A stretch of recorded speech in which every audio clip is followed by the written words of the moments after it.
छोटे से ब्रेक के बाद एक बार फिर आपका स्वागत है न्यूज 24/7 तक। मैं हूं आपके साथ निशा नामदेव। आइए रुक करते इस वक्त की बड़ी खबर की ओर। बीजेपी के प्रदेश अध्यक्ष वीडी शर्मा ने एक और बड़ा बयान दिया। उन्होंने कांग्रेस पर आरोप लगाते हुए कहा कि कर्नाटक में आईटी की रेड में 42 करोड़ रुपए बरामद किए गए थे। इन पैसों को मध्य प्रदेश और छत्तीसगढ़ में खपाने की तैयारी थी। उन्होंने कहा कि पीएम मोदी ने कहा था कि कांग्रेस अगर किसी चीज की गारंटी है तो वह है भ्रष्टाचार की गारंटी। आज उनकी कही ये बात 100% सच साबित हुई है। वीडी शर्मा ने कांग्रेस पर आरोप लगाते हुए कहा कि कर्नाटक में आईटी की रेड में 42 करोड़ रुपए मिले थे। ये कमीशन राशि चुनाव के लिए एकत्रित की गई थी। इन पैसों को मध्य प्रदेश छत्तीसगढ़ में खपाने की तैयारी की जा रही थी। वीडी शर्मा ने पूर्व सीएम और कांग्रेस पीसीसी चीफ कमलनाथ पर भी जमकर प्रहार किया। उन्होंने कमलनाथ को कांग्रेस सरकार के भ्रष्टाचार का एटीएम बताया। उन्होंने कहा कि एमपी में कमलनाथ सरकार में भी कमीशन का पैसा जब्त हुआ था। देखिए राजधानी भोपाल से मोइन खान की रिपोर्ट। माननीय प्रधानमंत्री नरेंद्र मोदी जी जो इस देश के अंदर उन्होंने कहा कि कांग्रेस किसी बात की गारंटी है तो वो भ्रष्टाचार की गारंटी है। कांग्रेस किसी बात की गारंटी है तो वो परिवारवाद की गारंटी है। कांग्रेस किसी बात की गारंटी है तो वो तुष्टीकरण की गारंटी है।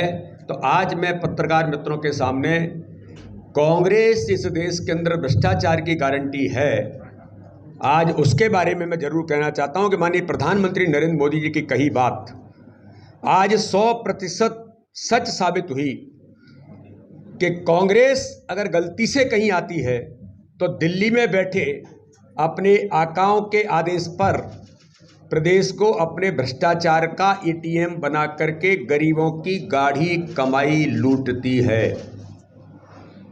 जिन जिन राज्यों में गलती से कांग्रेस की सरकारें बनी वहां ऐसा ही उन्होंने किया।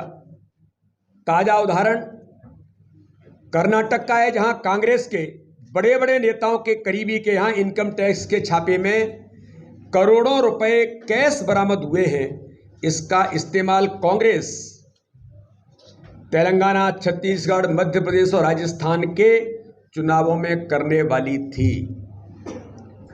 इनकम टैक्स ने गुरुवार को आधी रात को आरटी नगर में अस्वस्थ अम्मा, उनके पति आर अंबिकापति, उनकी बेटी और अस्वस्थ अम्मा के बहनोई प्रदीप के घर पर इनकम टैक्स अधिकारियों ने रेड किया था।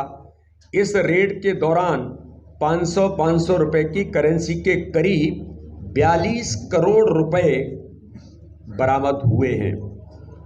यहां ध्यान देने वाली बात महत्वपूर्ण यह है जो मैं मीडिया के मित्रों को मध्य प्रदेश की जनता तक भी पहुंचाना चाहता हूं कि ये वही लोग हैं कि कांग्रेस के बड़े नेताओं के कहने पर जिस अंबिकापति ने कर्नाटक में तत्कालीन भारतीय जनता पार्टी की सरकार पर 40% कमीशन का झूठा आरोप लगाया था, जो कांग्रेस की सरकार बनने के बावजूद सिद्ध न हो सका, उसी अंबिकापति के घर से कांग्रेस के कमीशन का पैसा बरामद हुआ है। कौन कमीशन खोर है, कौन इस प्रकार के भ्रष्टाचार में लिप्त है, ये आज इस देश के अंदर सिद्ध साबित हुआ है।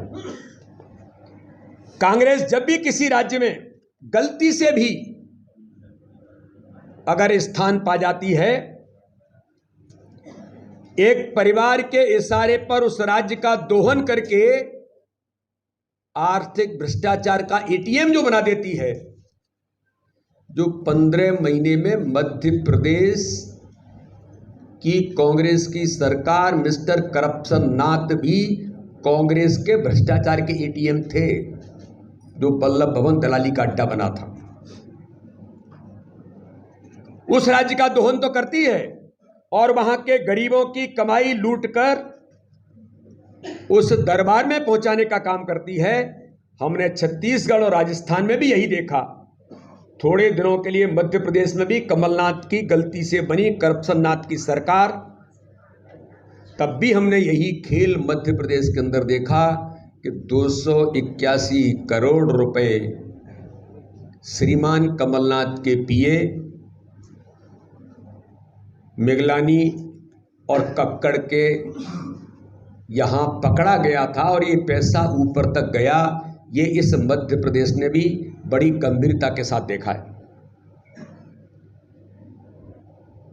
और इसलिए जिस तरह से दिल्ली में बैठे अपने आकाओं के इशारे पर कांग्रेस कर्नाटक में लूट का उद्योग चला रही है और राज्यों को खोखला कर रही है, इसी प्रकार से हर गरीब के साथ गाड़ी कमाई लूटकर दिल्ली के दरबार में चढ़ावा चढ़ाने का काम कांग्रेस के जो नेतृत्व कर रहा है। आज दुर्भाग्य है कि कांग्रेस के समर्थन से चलने वाली सरकार, झारखंड में भी कांग्रेस के समर्थन से चलने वाली सरकार के मुख्यमंत्री का भ्रष्टाचार सामने आया। छत्तीसगढ़ में तो गाय का गोबर का भी घोटाला हो गया, शराब घोटाला, महादेव ऐप घोटाला, खनन घोटाला, न जाने कितने घोटाले हो गए। और राजस्थान में तो लाल डायरी ने अशोक गहलोत की नींद ही उड़ा रखी है। महाराष्ट्र में जब इनकी महाधाड़ी की सरकार थी तब सरकार ही उगाही में व्यस्त थी। अब कर्नाटक में लूट का खुला खेल वहां की कांग्रेस की सरकार कर रही है। बताया जा रहा है कि इस पैसे का इस्तेमाल तेलंगाना, मध्य प्रदेश, छत्तीसगढ़, राजस्थान के विधानसभा के चुनाव में होना था। अंबिकापति कांग्रेस के काफ़ी नज़दीक हैं, इन्हें कांग्रेस के बड़े बड़े नेताओं का आशीर्वाद प्राप्त है। बताया जा रहा है कि रेड में पकड़ी गई रकम को बेंगलुरु से चेन्नई होते हुए हैदराबाद भेजा जाना था। कथित तौर पर आईटी को इस अवैध ट्रांजैक्शन की सूचना मिली थी। आर अंबिकापति बृहद बेंगलुरु महानगर पालिका कॉन्ट्रैक्टर एसोसिएशन के उपाध्यक्ष हैं। इनकी पत्नी अश्वस्थामा पूर्व कांग्रेस विधायक अखंड श्रीनिवास मूर्ति की बड़ी बहन है। इस बात का उल्लेख आप सभी पत्रकार मित्रों को इसलिए मैंने करने का प्रयास किया है कि कांग्रेस लगातार इसी प्रकार के भ्रष्टाचार में आकंठ डूब करके आज ये मध्य प्रदेश और देश की जनता पूछना चाहती है कि कमीशन खोर कौन है।